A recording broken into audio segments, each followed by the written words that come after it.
Hello viewers, क्या हो जब किसी कहानी में कल्पना और वास्तविकता का संगम हो जाए। निर्देशक रुचिर अरुण की वेब सीरीज लूटकांड में ये होता है। 1995 में पुरुलिया में गिराए गए हथियारों की कहानी जब आज के दौर में पहुंचती है तो दर्शकों का बैंक डकैती, अपराध, साजिश, धोखा, भाई बहन की मास्टरमाइंड जुगलबंदी की यात्रा में एक रोमांचक मनोरंजक सफ़र पर ले जाती है।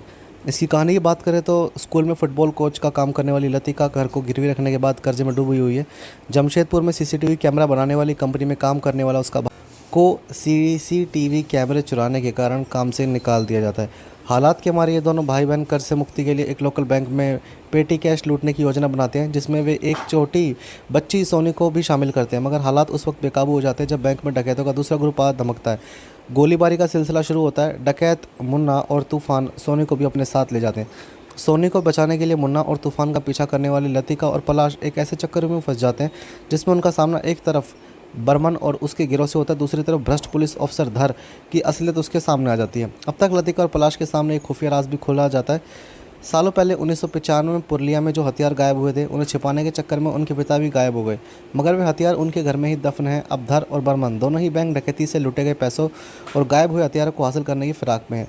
धर गायब हथियारों की सुराग लगाने के लिए पहेलियों को सुलझाता है, जिसके लिए वो विज्ञान के टीचर पिनाकी की मदद लेता है। मगर जैसे कहानी आगे बढ़ती है, मामला पेचीदा होता जाता है। निर्देशक रुचिर अरुण किरदारों और माहौल को सेट करने में वक्त लगाते हैं। शुरुआत धीमी लगती है, मगर जैसे ही प्लॉट सेट होता है, किरदारों की नैतिक जिम्मेदारी, ज़रूरतों और लालचों के बीच द्वंद्व दिलचस्प मोड़ लेता है।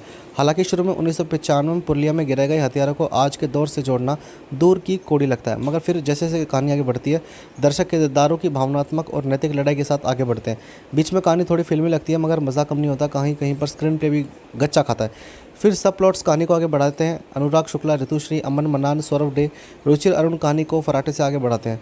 कुमार सौरभ की सिनेमाटोग्राफी में दम नजर आता है, मगर एक्शन सीक्वेंस कमज़ोर लगते हैं।